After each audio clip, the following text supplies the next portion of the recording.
Bismillahirrahmanirrahim. Assalamualaikum warahmatullahi wabarakatuh. Ya, masih di mata kuliah hukum acara perdata. Kita ngomongin acara sebagai pengingat. Kalau ngomongin acara itu berarti ngomongin tentang apa? Prosedur, mekanisme, tata cara, bagaimana para pihak untuk mencapai keadilan. Dan upaya hukum untuk mencapai keadilan ini bisa dilakukan secara litigasi maupun non-litigasi. Nah, ketika melalui mekanisme litigasi, tentu ada hukum acaranya, ada mekanismenya, dan mekanisme ini lewat pengajuan gugatan. Bahasa yang lazim digunakan adalah permohonan, di mana ada pihak yang merasa dirugikan atau merasa ingin punya keputusan hukum yang kuat, punya legalitas, ini mengajukan ke pengadilan. Kalau pihaknya satu, maka perkaranya volunteer, kayaknya pemohon saja. Perkara namanya volunteer, lewat permohonan hingga nanti ada ketetapan hakim. Lain halnya kalau ketika penggugat mengajukan gugatan, tapi ada pihak yang digugat, maka di sini ada dua belah pihak. Nah, akhirnya berlangsunglah sengketa di persidangan, baik dimulai dari pendaftaran dulu, kemudian penghadiran para pihak, hingga pembacaan tuntutan tergugatan. Pihak tergugat yang kemudian mengajukan eksepsi, keberatan, akhirnya ada jawab jinawab antar para pihak, hingga kemudian disimpulkan sebelumnya ada pembuktian terlebih dahulu dari masing-masing pihak supaya terlihat fakta-fakta hukum yang berlangsung, hingga akhirnya hakim memutuskan ada keputusan pengadilan terhadap perkara yang diajukan oleh pihak penggugat. Nah, pertemuan kali ini fokus membahas materi terkait dengan keputusan hakim, di mana keputusan hakim ini telah melalui prosedur-prosedur terlebih dahulu, seperti yang saya sebutkan tadi. Nah, putusan hakim ini punya karakteristik yang khas. Tentu berbeda dengan keputusan pejabat negara yang lain. Putusan hakim berarti apa? Ciri khasnya apa? Jelas, dibuat oleh hakim. Ciri yang kedua, putusan tersebut mengikat para pihak. Ada ikatan hukum yang mengikat para pihak untuk kemudian mereka wajib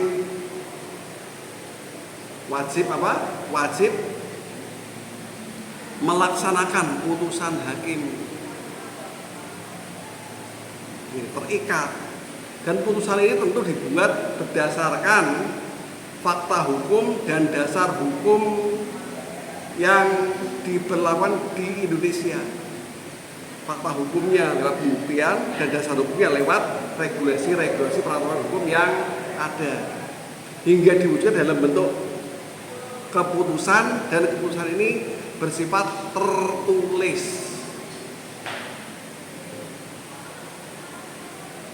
Nah, nanti buat para pihak yang ingin mendapatkan keputusan sebagai bukti bahwa tindakannya ini ada dasar hukumnya, putusan pengadilan dijadikan dasar hukum, ini buat para pihak diberikan namanya salinan. Ada nanti salinan putusan. Ya, tidak mungkin para pihak penggugat menang perkara langsung bawa putusan pengadilan. Itu bukan putusan, tapi apa? Salinan. Ini ciri khas dari putusan hakim. Nah, ternyata dari putusan hakim ini ada beberapa jenis putusan yang perlu kita semua ketahui ketika mengikuti perkuliahan hukum acara perdata ini. Ada beberapa jenis bentuk putusan dengan format yang berbeda-beda. Ada yang formatnya berdasarkan sifatnya, karakternya, karakter isi konten putusannya bagaimana. Nanti ada putusan kondemnatoir atau menghukum. Putusan hakim ini apa? Menghukum para pihak. Menghukum apa kalau perdata? Kalau pidana menghukum penjara, pidana itu ya. Pidana penjara, hukuman mati, denda, itu kalau pidana. Kalau perdata menghukum pihak yang merugikan untuk membayar. Apakah membayar sesuai dengan kerugian yang ditanggung pihak yang dirugikan atau plus denda bunga. Nanti ada beberapa bentuk jenis kerugian yang umum dalam hukum perkara perdata. Ya, kemudian itu yang utama itu putusan hakim sifatnya kondemnatoir. Kondem, menghukum. Berarti apa? Menghukum, membayar pihak yang dirugikan ganti rugi. Gitu. Kemudian ada juga putusan yang sifatnya deklaratoir atau mendeklarasikan atau menyatakan. Misalnya putusan hakim yang menyatakan bahwa perkawinannya dibatalkan. Perkawinan bisa batal. Nah, putusan pembatalan perkawinan ini sifatnya deklaratoir. Mendeklarasikan bahwa perkawinannya bubar. Di mana misalnya tidak memenuhi.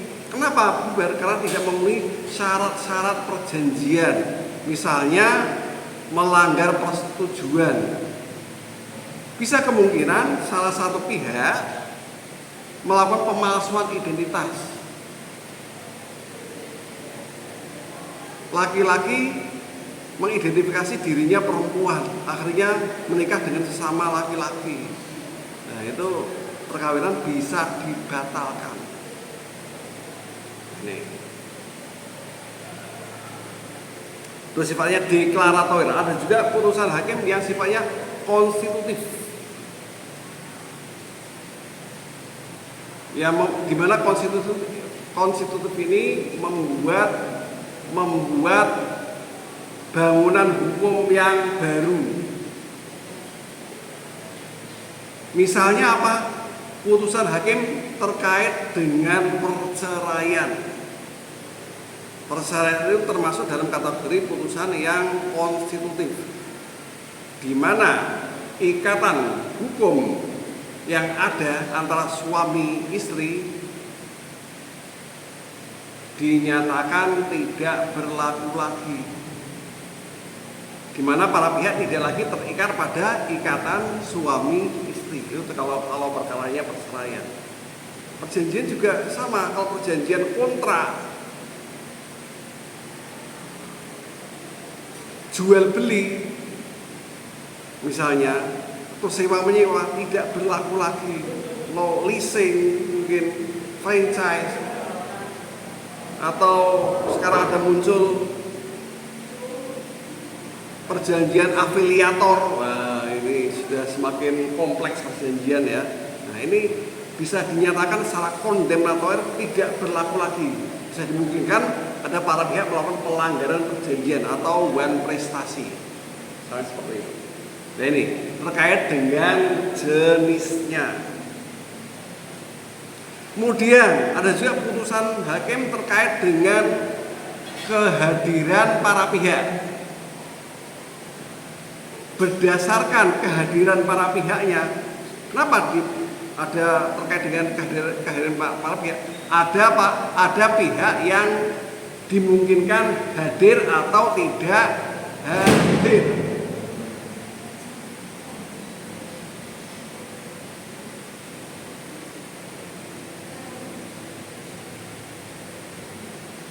Siapa? Ya, tadi diulangi ya. Nah, dalam putusan pengadilan ada kemungkinan pihak yang hadir semua dan ada juga yang tidak hadir. Putusan yang dihadiri oleh para pihak semuanya ini dinamakan putusan apa? Nah, malah lupa. Putusan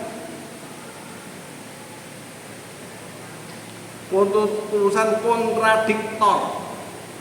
Ada kontradiksi di mana para pihak saling pro dan kontra, saling melawan, kontradiktor. Itu putusan yang dihadiri oleh para pihak. Ada juga putusan yang tidak dihadiri oleh pihak tergugat khususnya. Penggugat karena menuntut keadilan bisa dipastikan si penggugatnya hadir di persidangan. Sedangkan kalau tanpa kehadiran pihak tergugat, maka akan dilakukan putusan first take oleh hakim. Putusannya namanya first take, pakai V. Putusan first take, putusan yang tidak dihadiri oleh pihak tergugat. Itu. Ya, itu terkait dengan kehadiran para pihak. Ada juga putusan berdasarkan tingkat penyelesaiannya. Tingkat penyelesaiannya, apakah putusan ini dilakukan di dalam persidangan atau di akhir persidangan? Itu terkait dengan tata letaknya juga. Bisa Anda kaitkan dengan tata letaknya di persidangan, apakah di dalam lingkup persidangan atau di akhir persidangan. Kalau di akhir persidangan namanya putusan akhir atau putusan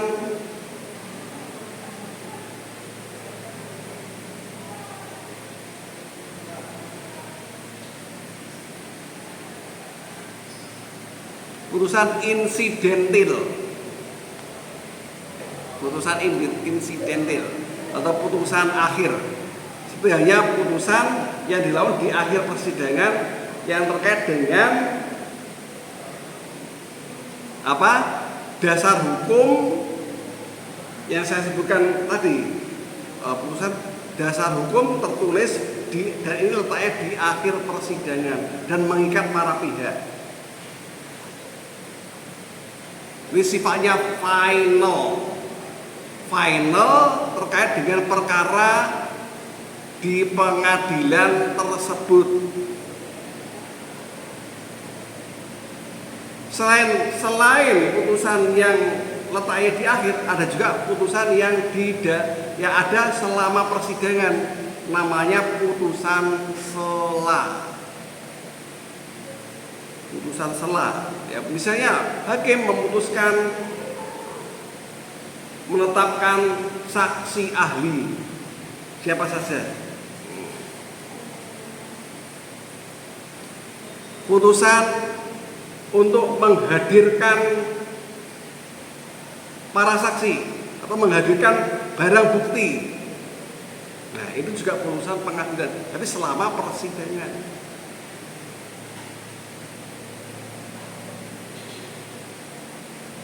Yang gunanya untuk memenuhi prosedur persidangan, lain dengan putusan yang di akhir tadi yang sifatnya bisa kondemnatoir atau menghukum para pihak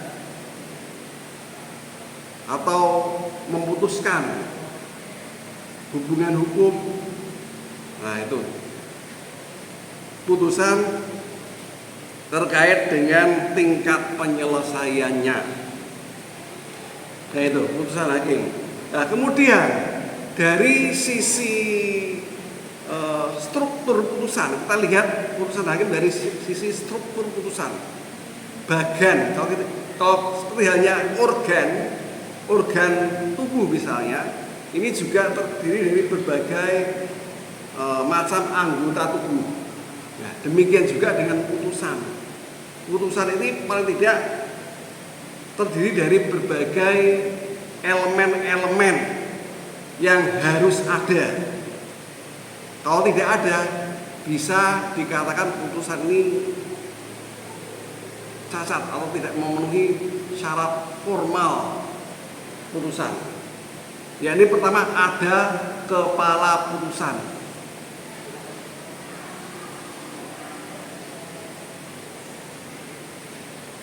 Mengadili berdasarkan ketuhanan yang Maha Esa.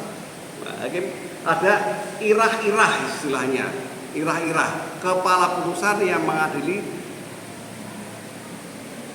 berdasarkan ketuhanan yang Maha Esa, itu irah-irahnya. Kepala putusan harus ada di dalam isi putusan maupun salinan putusan. Kemudian juga mencakup identitas para pihak. Siapa yang menjadi bertindak sebagai penggugat dan siapa pihak yang digugatnya, itu harus jelas identitasnya. Ini penting, seperti halnya ketika membuat perjanjian, identitas para pihak itu juga harus jelas. Karena putusan hakim ini seperti halnya membuat akte. Berarti apa? Seperti halnya mau membuat apa? Hukum yang akan dibuat apa ini nanti? Hukum yang akan dibuat apa? Putusan hakim alias jurisprudensi. Itu. Jadi ada dua tadi, kepala putusan terus identitas para pihak. Nah, yang kemudian juga mencakup ringkasan persidangan, berisi setidaknya terkait dengan gugatannya apa, kemudian bantahan atau jawaban dari pihak tergugat apa, pembelaannya, dan kalau tetap berlangsung ada proses jawab jinawab antar para pihak, ada posita, ada eksepsi, kemudian replik, duplik. Ini semuanya berarti apa? Mencakup prosedur persidangan sebelum putusan ini dilakukan. Itu dirangkum dalam ringkasan persidangan. Plus yang keempat, isi putusan harus mencakup juga apa? Pertimbangan hukumnya. Karena hakim memutuskan perkara harus ada pertimbangan hukum dan juga dasar hukum.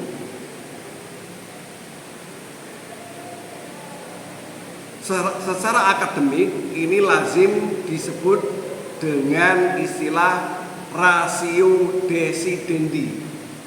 Ratio decidendi tulisannya. Ratio decidendi. Ratio decidendi. Atau pertimbangan hakim dalam memutuskan perkara. Kemudian baru yang kelima, memuat juga tentang amar putusan terkait dengan isi, apakah itu kondemnatoir deklaratoir atau konstitutif tadi, menghukum misalnya atau menyatakan perkawinannya batal, dibatalkan oleh hakim, atau perkawinannya terputus dengan perceraian misalnya. Yaitu ada dalam komponen amar putusan. Jadi kalau Anda nanti studi putusan, lihat putusannya apa sih langsung. Kalau mau langsung to the point ya, putusannya apa sih, terus pertimbangan hukumnya apa. Kalau pertimbangan hukum, lihat rasio desidendi.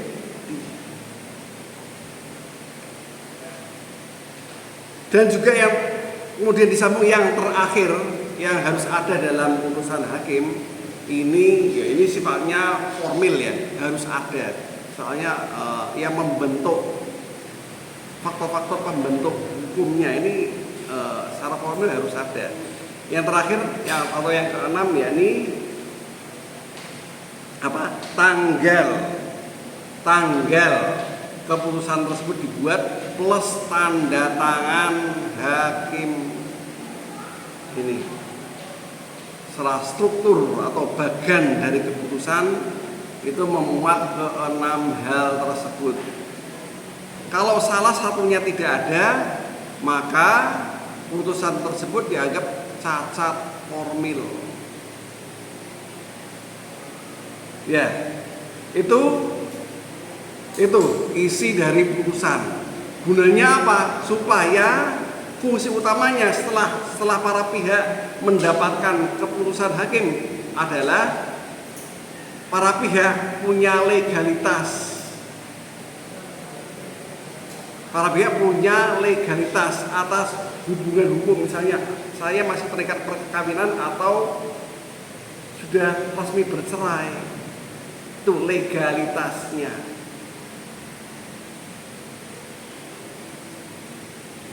Kalau ada sengketa misalnya, ada sengketa hingga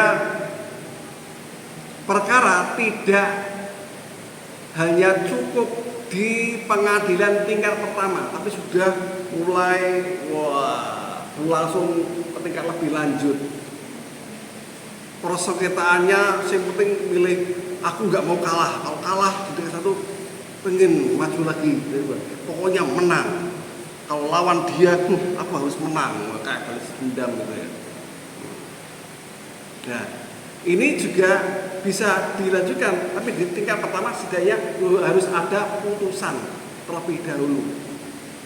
Sehingga putusan ini bisa menjadi dasar hukum. Apakah putusan hakim di tingkat level pertama tersebut diterima atau dilakukan upaya hukum lebih lanjut.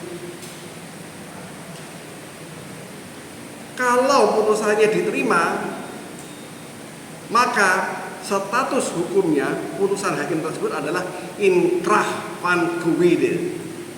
Tulisannya inkrah van gewide.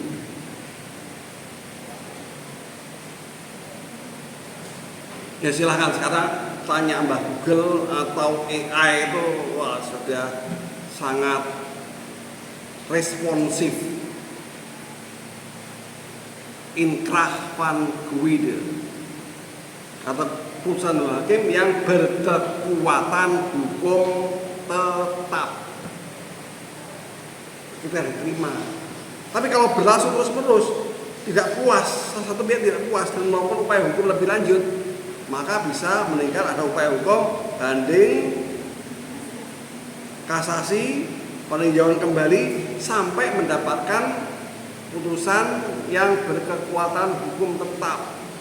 Entah itu ada diputuskan oleh hakim tinggi atau hakim agung. Apa bedanya? Kalau hakim tinggi berarti hakim yang berasal di pengadilan tinggi. Kalau hakim agung, hakim mahkamah agung. Gitu. sekilas terkait dengan putusan hakim ini. Ini posisi yang vital dan strategis buat para pihak dalam mencari keadilan bagi dirinya. Kalau ada pertanyaan silahkan langsung saja atau bisa tulis di kolom komentar. Gitu ya. Any question? Monggo Mas.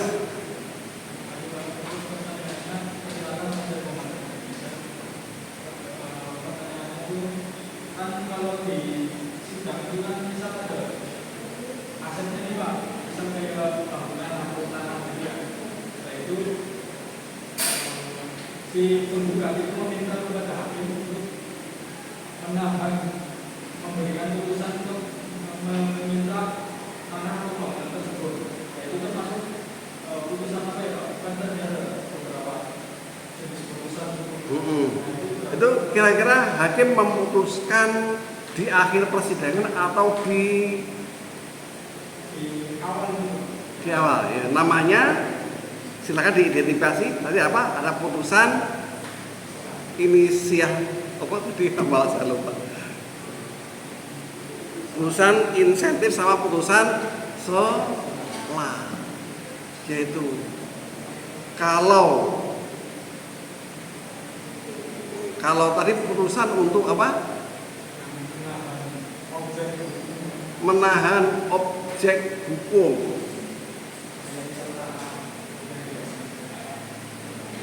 Misalnya kalau ada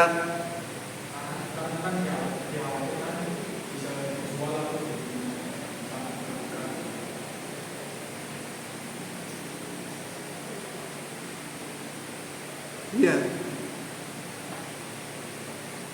seperti halnya putusan hakim untuk agar pihak yang mengajukan cerai pisah ranjang misalnya, kalau seperti halnya keputusan hakim untuk terkait dengan penguasaan barang atau bangunan, ini bisa diajukan putusan selah. Misalnya keputusan pengosongan rumah dan lahan sebelum muncul putusan akhir terkait dengan perkara yang diajukan. Ya, ini bisa dilakukan supaya nanti tidak ada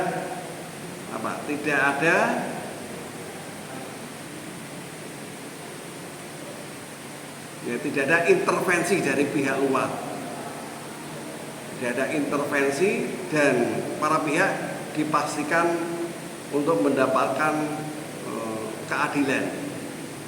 Gitu. Ya, bisa juga dan hakim memutuskannya tidak langsung serta-merta berdasarkan inisiatif hakim ya. Tetapi hakim ingat, dalam hukum perdata hakim ini karakternya pasif. Berarti hanya berdasarkan gugatan yang diajukan oleh para pihak saja. Entah itu lewat gugatan, posita atau aksepsinya atau replik dupliknya, gitu. Bisa dipahami? Atau nanti kalau misalnya jawaban saya kurang pas, kurang mantap, bisa ditanyakan oleh ya, zaman sekarang terus terang manusia sama mesin itu kalah. Bukannya kita tidak mensyukuri ciptaan Allah pada diri kita ya, tapi ya perkembangan teknologi itu memaksimalkan kemampuan manusia pada limit yang lebih jauh lagi. Dan manusia, ya terus terang dengan perkembangan teknologi seperti ini, manusia relatif sangat jauh tertinggal. Coba Anda pakai AI. Kalau saya perlu loading dulu, mikir, terus jawab. Terus jawabannya belum tentu tepat. Berbeda dengan AI.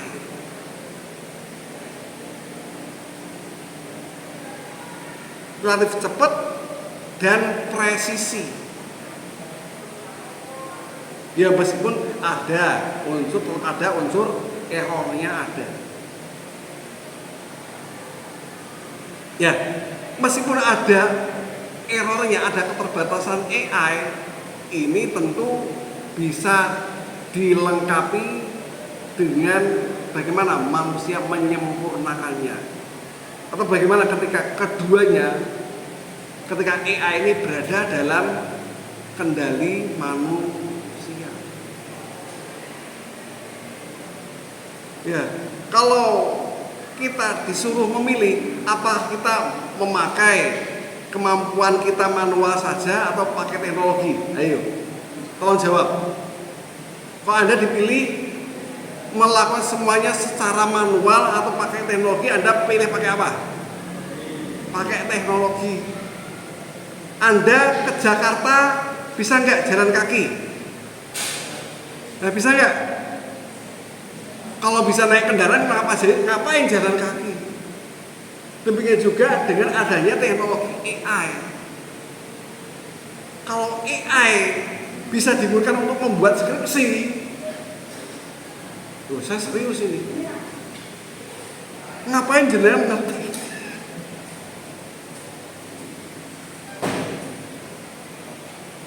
Ya, meskipun tetap harus orisinalitas itu berasal dari pemikiran Anda.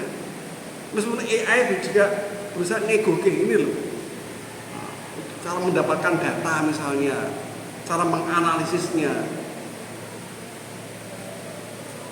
Manusia sama mesin, hangnya lebih banyak mana? Dulu lagi nggak mood, malas. AI mood, mesin kok. Itu ya. Any question else? Ini saya tutup dulu ya di forum ini. Assalamualaikum warahmatullahi wabarakatuh.